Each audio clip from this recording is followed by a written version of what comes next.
Good morning, the adventures of Bobby and Bobby. We finally finished that front carrier. It's actually made for the back of a RV. Took a little fabricating, got it on Amazon.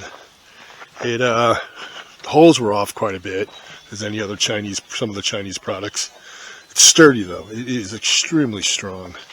Just see how it bolts up. Now the view from the windshield isn't bad. It's literally a couple inches up. Doesn't obstruct your view. If you look at it from this angle, it only sticks up a little bit. So otherwise, it's extremely sturdy. Have a little more tweaking to do as far as locking it.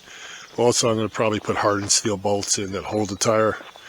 But other than that, the details we have are also on our Instagram page, and that's about it. So like and subscribe, and have a great day.